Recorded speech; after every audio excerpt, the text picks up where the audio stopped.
Bienvenidos. Esto es Por la Goma en el Extra Base.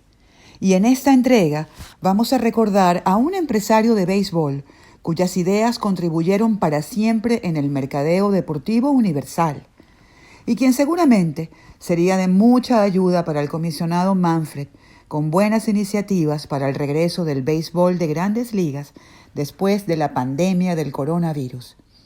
Él era Bill Veeck. Si divierte, la gente vendrá. Para Bill Veeck no había nada más hermoso que un estadio lleno de fanáticos. Por eso se dedicó a atraerlos a los parques con ingenio, aportando ideas que se quedaron para siempre y varias anécdotas inolvidables. Era estrafalario y ocurrente. Nació en Illinois el 9 de febrero de 1914, hijo de Bill Veeck padre, periodista deportivo de Chicago, quien en 1917 se convirtió en el presidente de los Cachorros. Ahí, el joven Veeck trabajó como office boy en el Wrigley Field.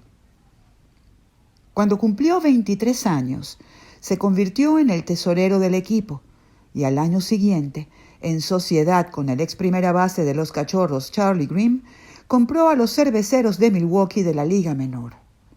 En esa gestión, el club pasó del último lugar en 1941 al segundo lugar en 1942 y al liderato entre 1943 y 1945.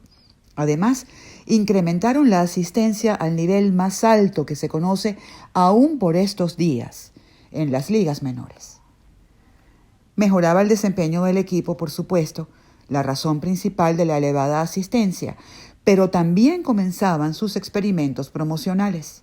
Los aficionados recibían regalos sorpresa y se hacían ofertas como noche de damas, tal como lo vemos hoy en día. En 1944 le cambió la vida. Perdió una de sus piernas mientras servía a la Infantería de Marina de los Estados Unidos durante la Segunda Guerra Mundial en una batalla del Pacífico Sur. Debió seguir adelante con una prótesis y, según cuentan algunas crónicas, esa condición lo hizo un hombre más sensible. En 1946 compró a los Indios de Cleveland, así que pasó a la historia también por haber hecho posible que la franquicia fuese la primera de la Liga Americana que contrató a un jugador afroamericano, Larry Doby, unos meses después del debut de Jackie Robinson con los Dodgers de Brooklyn. Además, tomó el riesgo de firmar al año siguiente, en 1948, a la leyenda de las ligas negras, Satchel Paige, quien admitía tener 42 años de edad, el novato más viejo en la historia del béisbol de grandes ligas. Como comenzaba la fama de Veeck de ejecutivo que hacía cualquier cosa por llevar gente al estadio, en principio se dijo que la decisión de contratar a Satchel Paige era solo para buscar mayor asistencia del público de color. Pero el astuto lanzador derecho terminó la temporada con foja de 6 victorias y 1 derrota y efectividad de 2.48. Hay que recordar que Paige debutó transcurrida la mitad de la temporada. Permaneció por 6 campañas en las grandes ligas y en par de ocasiones fue invitado al Juego de Estrellas. No dejó dudas de que merecía y silenció las voces que aseguraban que no podría estar en la gran carpa porque no tendría futuro en esa pelota. En ese 1948, los Indios de Cleveland ganaron el banderín de la Liga Americana por primera vez en 28 años y se titularon campeones de la Serie Mundial sobre los Bravos de Boston. Veeck seguía construyendo su historia como exitoso empresario del béisbol. Su filosofía: no siempre se puede decir que un juego de béisbol será un buen juego, pero les puedo asegurar que se van a divertir.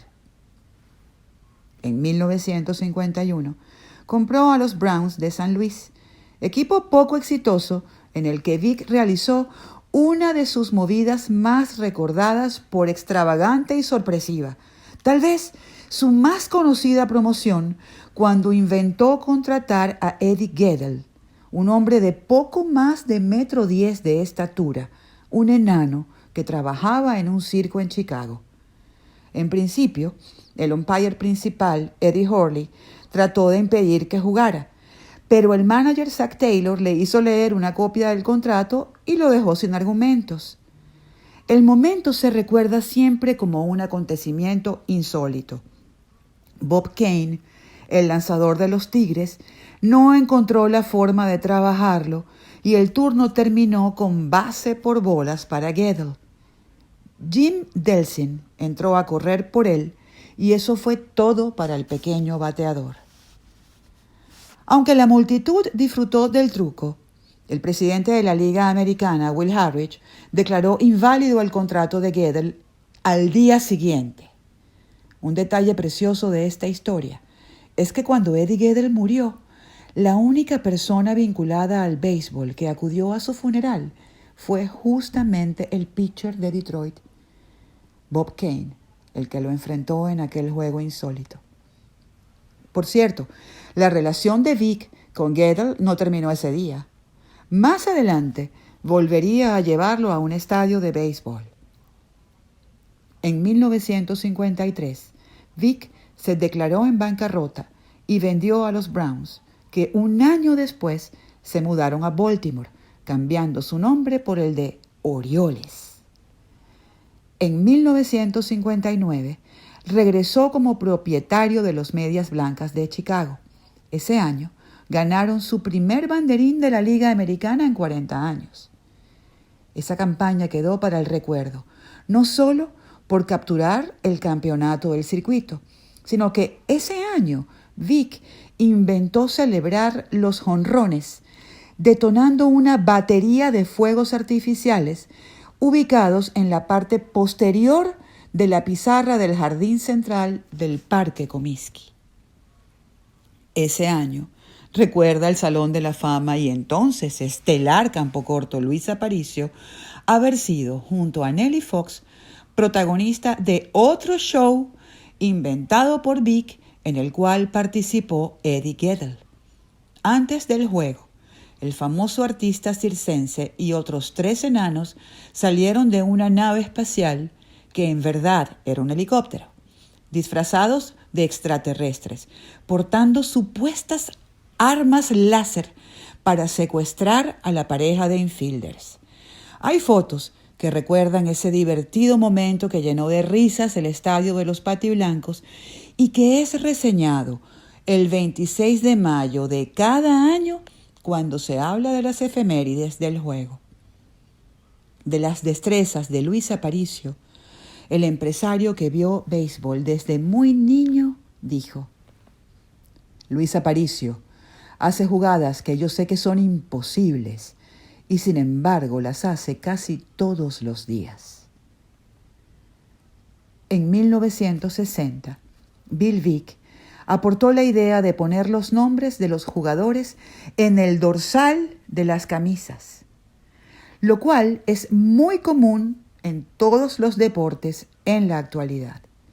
Se iniciaban las transmisiones de televisión y su iniciativa buscaba brindar esa información a la audiencia que no estaba presente en los estadios y desconocía los nombres de todos los peloteros. No existían herramientas como el generador de caracteres y aún los narradores se adaptaban al nuevo medio.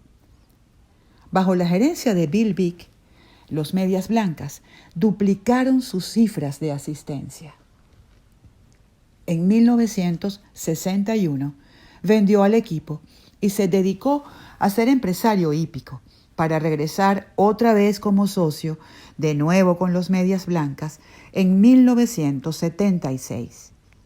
5 años después, volvió a venderlo motivado por las dificultades financieras derivadas de una intensa actividad entre los propietarios de los equipos de béisbol con los contratos de los jugadores declarados agentes libres. Vick, quien creía que la función principal del béisbol debía ser entretener, se desilusionó con la voracidad del negocio.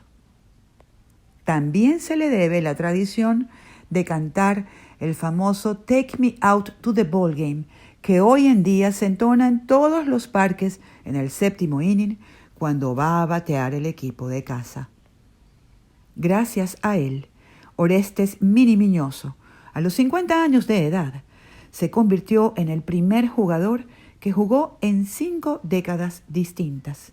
El cubano debutó con los indios en 1949, cuando Vic era el mandamás, y otra vez en 1980 fue contratado por él, ya con 54 años, para convertirse en el único pelotero que ha jugado en 5 décadas diferentes.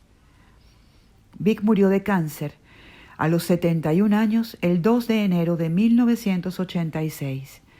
Su cuerpo fue cremado y sus cenizas depositadas en el cementerio Oak Woods en Chicago, Illinois. En 1991 se convirtió en inmortal del Salón de la Fama de Cooperstown, elevado por el Comité de Veteranos con toda justicia. Esta cita la elegí para cerrar porque es una de mis favoritas. Y es así. No me interesa cuánto tiempo has estado en el juego. Nunca lo has visto todo.